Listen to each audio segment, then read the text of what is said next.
तो हम लोग ने देखा रासायनिक अभिक्रिया, जब एक या एक से अधिक अभिकारक अभिक्रिया करके एक या एक से नए पदार्थ का निर्माण करते हैं, उसे हम उत्पाद कहते हैं। तो हमने इसमें अभिकारक शब्द का प्रयोग किया है। अभिकारक क्या होते हैं, तो आइए जानते हैं। अभिकारक, अभिकारक किसी रासायनिक अभिक्रिया में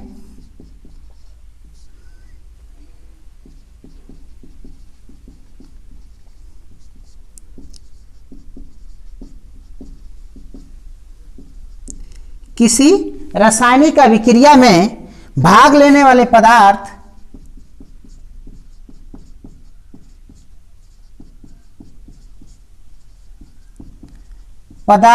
या तत्व, किसी रासायनिक अभिक्रिया में भाग लेने वाले पदार्थ या तत्व अभिकारक कहलाते हैं।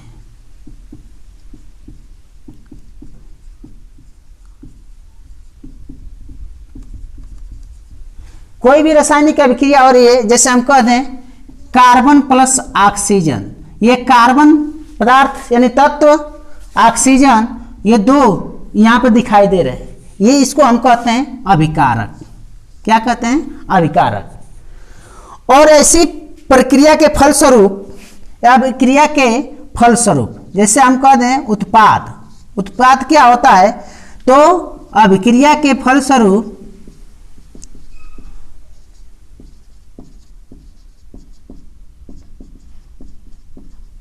अभिक्रिया के फलस्वरूप उत्पन्न पदार्थों को उत्पाद कहते हैं।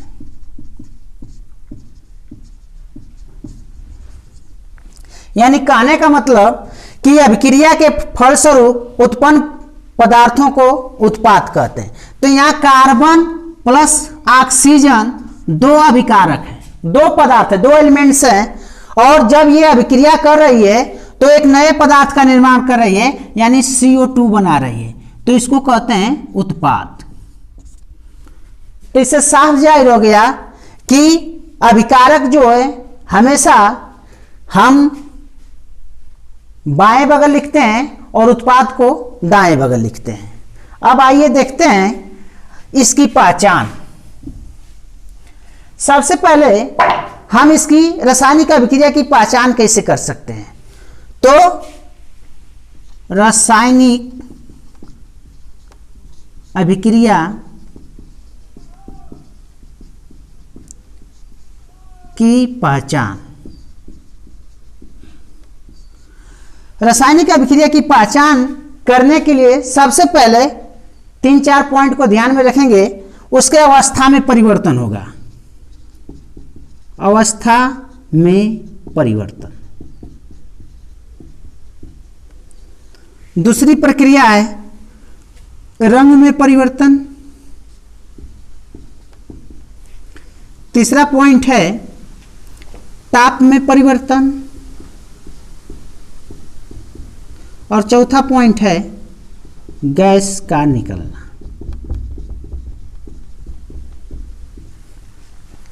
रासायनिक अभिक्रिया की पहचान जो है हम इन 3-4 पॉइंट से कर सकते हैं। अवस्था में परिवर्तन, कोई वस्तु ठोस अवस्था में है, वो द्रव अवस्था में हो रही है, द्रव से ठोस अवस्था में हो रही है, उसके अवस्था में परिवर्तन होता है, उसके साइज में जब परिवर्तन होता है, तो इस प्रकार से हम रासायनिक अभिक्रिया की पहचान कर सकते हैं। जैसे कह दें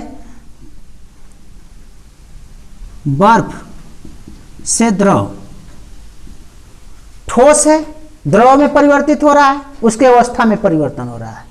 दूसरा है रंग में परिवर्तन। जब हम लोग मैग्नीशियम के रिबन को ऑक्सीजन की उपस्थिति में जब दहन करते हैं, तो यह मैग्नीशियम ऑक्साइड का चूर्ण बनाता है, क्रिस्टल बनाते हैं। जैसे हम देखेंगे कोई मैग्नीशियम का ये रिबन है Mg, इसको हम लोग जला रहे हैं,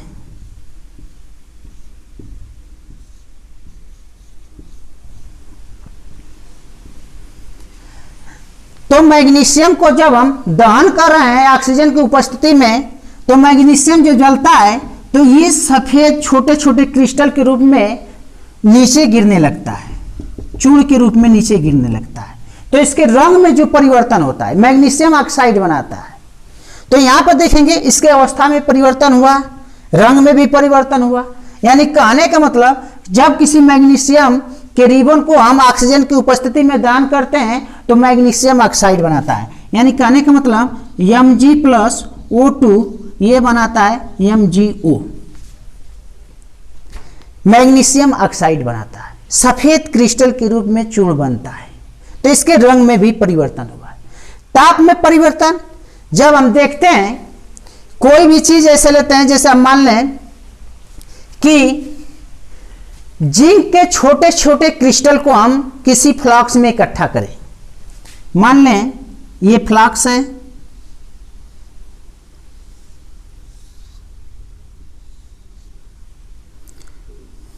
फ्लास्क में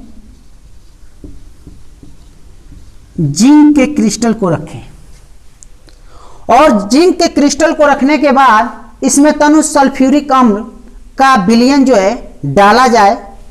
इसमें फ्लास्क के अंदर जो है H2SO4 सांद्र सल्फ्यूरिक अम्ल इसको कहते हैं। इसका तनु विलयन जब जिंक के क्रिस्टल के दाने पर जब पड़ते हैं तो इसमें से जो है हाइड्रोजन गैस मुक्त होने लगती है, निकलने लगती है। और ये जो फ्लास्क होता है जब H2SO4 डाला जाता है जिंक के क्रिस्टल पर तो दहन से ये यानी कि इसके ताप में भी परिवर्तन होता है, ये गर्म हो जाता है और यहां से हाइड्रोजन गैस जो है मुक्त हो जाती है। तो इस तरह से हमने देखा कि रासायनिक अभिक्रिया की पहचान जो है इन 3-4 चीजों से अवस्था में परिवर्तन कर भी देख सकते हैं, रंग में भी परिवर्तन कर देख सकते हैं, ताप में भी परिवर्तन करके देख सकते हैं और गैस को निकाल कर भी देख सकते हैं। तो ऐसे स्थितियों में अब हमको लेते हैं, जैसे मान लें हम कह दें कि Zn प्लस H2SO4 एरो ये बनेगा प्लस H2 इसमें मुक्त होगा, यानी ZnSO4 प्लस H2 जो है मुक्त हो जाएगी, यानी बाहर निकलने लगेगी। अब अगला टॉपिक लेते हैं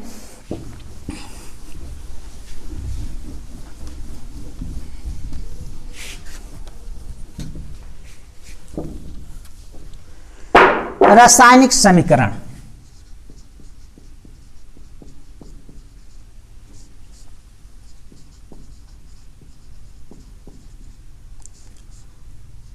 हमने अब तक हम लोग ने देखा रासायनिक अभिक्रिया, उनकी पहचान।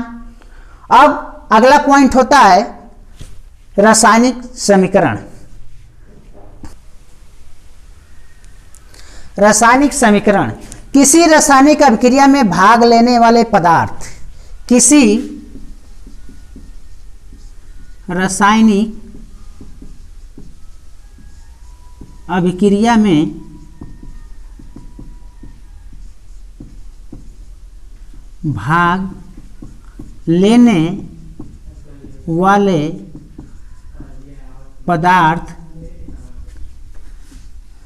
क्रियाकारक वो उत्पाद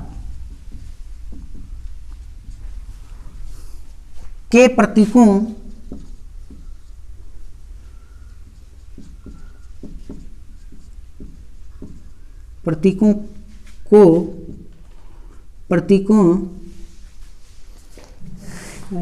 शुरू करा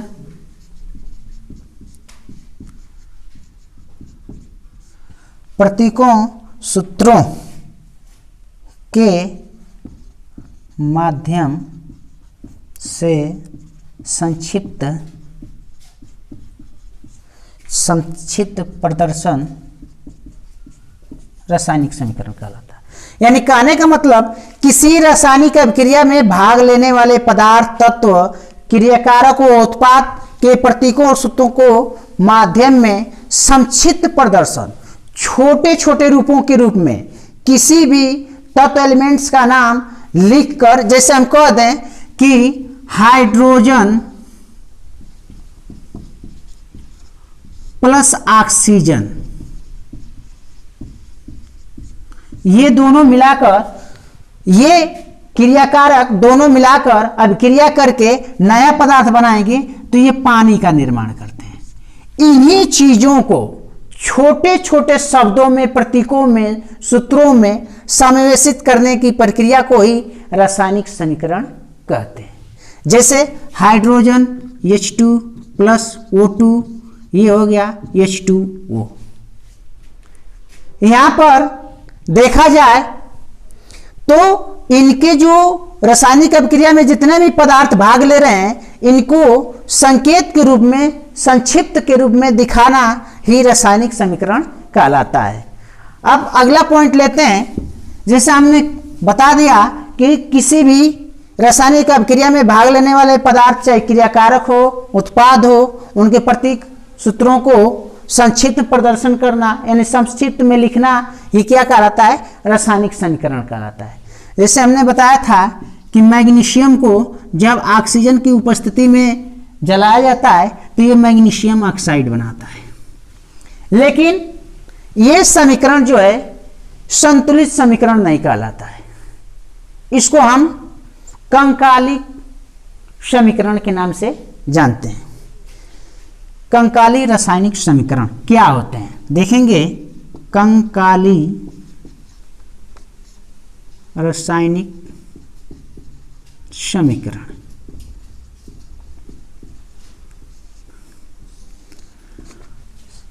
इसमें आता है कि ये समीकरण जो हमने संतुलित किया है, क्या ये संतुलित समीकरण है? तो कहेंगे नहीं, क्योंकि यहां पर देखेंगे मैग्नीशियम अभिकारक और देखेंगे तो एक है, ऑक्सीजन 2 परमाणु है। यहां पर देखेंगे मैग्नीशियम के उत्पाद और 1 परमाणु है, ऑक्सीजन का भी 1 परमाणु है। यह संतुलित समीकरण नहीं है। तो जो चीजें संतुलित न हो उसको हम कंकालिक रासायनिक समीकरण के नाम से जानते हैं। यानी कि कह सकते हैं अणु व परमाणु की संख्या में अंतर कंकाली रासायनिक समीकरण कहलाता है। यानी कहने का मतलब यहां अणुओं और परमाणुओं की संख्या में जो है हमें अंतर जो दिखाई दे रहा है, इसलिए इसको हम कंकाली समीकरण के नाम से जानते हैं। अब आते हैं संतुलित समीकरण।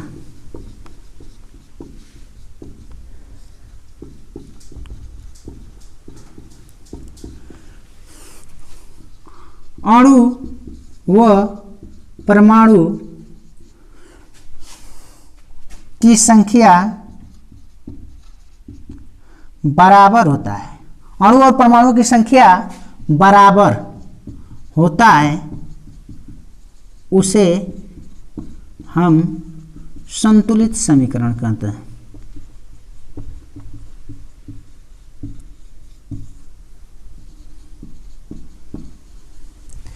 यानी कि कोई भी रासायनिक अभिक्रिया में अणुओं और परमाणु की संख्या, चाहे अभिकारक और हो चाहे उत्पाद और हो, दोनों का मान, अणु और परमाणुओं का मान समान होता है, उसको हम संतुलित समीकरण, रासायनिक समीकरण कहते हैं।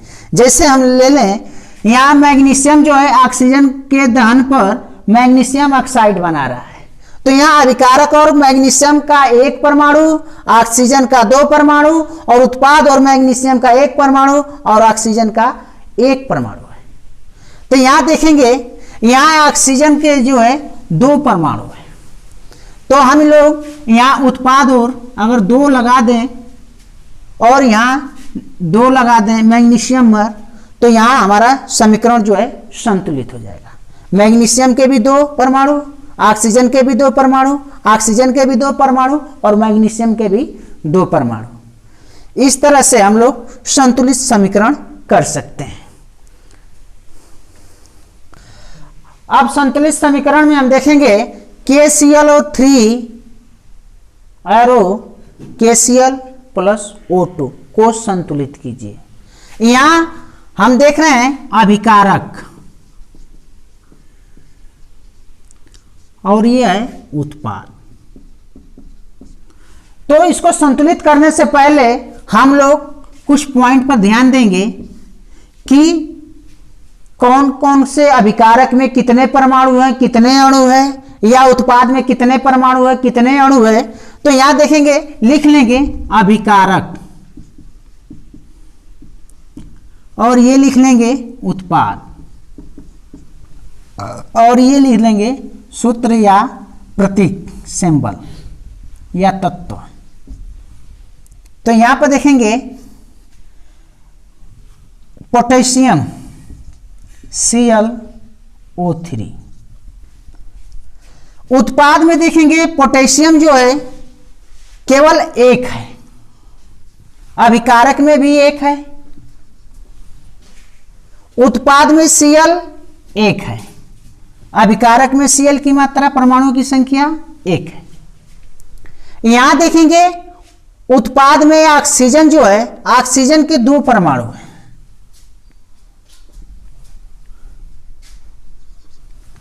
और यहां देखेंगे अभिकारक में तो ऑक्सीजन के 3 परमाणु हैं। तो सबसे पहले रासायनिक समीकरण संतुलित करने से पहले हमको चाहे अभिकारक हो या उत्पाद हो, ये देखते हैं कि किधर जो है परमाणु की संख्या कम है, उधर जो है हम लोग उसकी संख्या को बढ़ाते हैं। जैसे देखेंगे, लिखेंगे कि उत्पाद की संख्या में, उत्पाद में ऑक्सीजन को संतुलित करने के लिए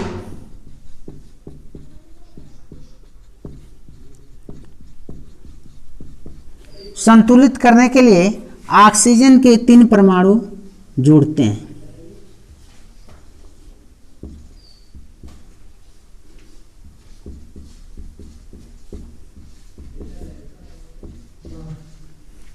देखेंगे KClO3 arrow KCl plus 3O2। अब यहां पर देखेंगे ऑक्सीजन जो है उत्पाद और उसकी संख्या जो है 6 हो जाती है और इधर जो है 3 है। अब हम लोग KCl के पोटेशियम की परमाणु की संख्या एक इधर भी है, एक इधर भी है। Cl में देखेंगे परमाणु की संख्या उत्पाद में भी समान है, लेकिन उत्पाद में ऑक्सीजन की संख्या 6 हो गई, परमाणु की संख्या 6 हो गई, और जबकि अभिकारक में 3 है। तो हम लोग अभिकारक में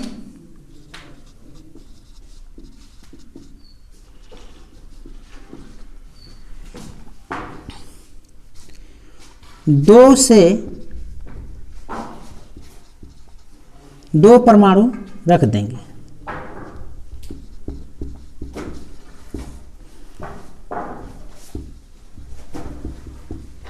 तो हमारा बनेगा 2KClO3 arrow KCl plus 3O2। अब यहां देखेंगे कि अभिकारक में पोटेशियम की मात्रा 2 हो गया, Cl की संख्या 2 हो गई और उत्पाद में केवल 1 है। तो हम उत्पाद में 2 परमाणु जोड़ देंगे, यानी 2KClO3 arrow 2KCl plus 3O2। अब यहां देखेंगे कि अभिकारक में 2 परमाणु, यहां से देखेंगे अभिकारक में भी पोटेशियम के 2 परमाणु, Cl के भी 2 और ऑक्सीजन के 6।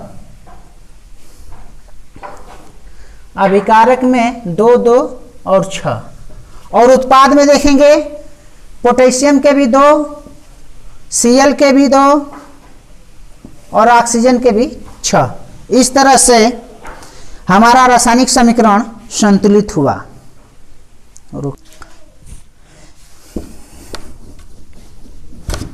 अब अगला टॉपिक हम लोग जानेंगे संयोजन अभिक्रिया।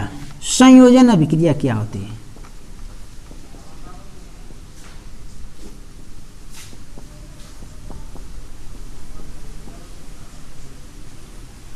संयोजन अभिक्रिया के विषय में देखेंगे वह रासायनिक अभिक्रिया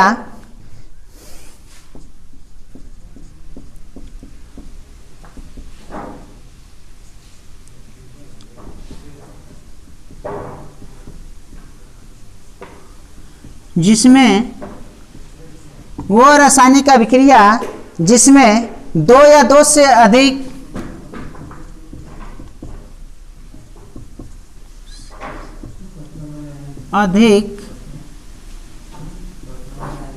दो या दो से अधिक पदार्थ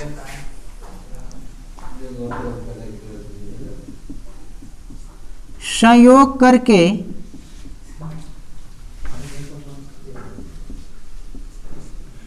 एकल उत्पाद का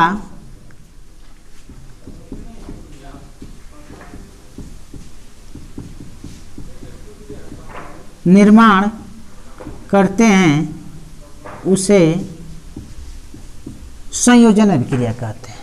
वह रासायनिक अभिक्रिया जिसमें दो या दो से अधिक पदार्थ संयोग करके अभिक्रिया करके केवल एकल उत्पाद बनाते हो उसी को हम संयोजन अभिक्रिया कहते हैं। जैसे NH3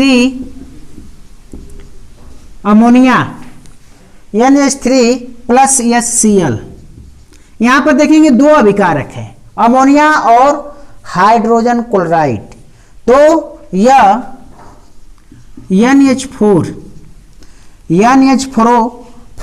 यानी कहने का मतलब यहां देखेंगे प्लस पॉइंट है। यह जो है एक तत्व एक परमाणु दूसरे परमाणु से एक सहसंयोजन बंध के रूप में जुड़े हुए हैं। और ये जुड़ने का मतलब होता है जैसे हम कह सकते हैं कि यह HCl है, यह भी एक सहसंयोजन बंध है, इन लोगों के बीच एक बंध है। और ये जब बंध आपस में टूटते हैं तो एक नए पदार्थ का निर्माण करते हैं। जैसे हाइड्रोजन के आत्म कक्ष में एक इलेक्ट्रॉन, Cl के आत्म कक्ष में देखा जाए तो 7 इलेक्ट्रॉन होते हैं 1 2 3 4 5 6 7। यानी Cl को देखा जाए तो 7 इलेक्ट्रॉन होते हैं। और यह एक जो है इलेक्ट्रॉन का साझा करके संयोजन करके ये आपस में संयोजन बंध का निर्माण कर रहे हैं। तो यहां पर जब इन दोनों के बीच में जब बंध होता है वो जब टूटता है तो नए उत्पाद बनाते हैं। तो यहां पर NH4 प्लस Cl बनता है। तो इस तरह से हम कहें वह रासायनिक अभिक्रिया जिसमें दो या दो से अधिक पदार्थ संयोग करके एकल उत्पाद का निर्माण करते हैं उसे हम संयोजन अभिक्रिया कहते हैं। एग्जाम्पल के लिए बहुत से देखेंगे। जैसे हम कह दें carbon plus oxygen carbon dioxide बना रहा है। कह दें मैग्नीशियम ऑक्सीजन के दहन में मैग्नीशियम ऑक्साइड बना रहा है। तो बहुत से ऐसी अभिक्रियाएं हैं जिसमें दो या दो से अधिक अभिकारक अभिक्रिया करके संयोजन करके एक नए पदार्थ का निर्माण करते हैं, एकल उत्पाद का निर्माण करते हैं, उसी को हम संयोजन अभिक्रिया कहते हैं। तो यहाँ पर हम लोग संयोजन अभिक्रिया पढ़ चुके हैं। इसका अगला भाग जो है अगले वीडियो में मिलेगा। धन्यवाद।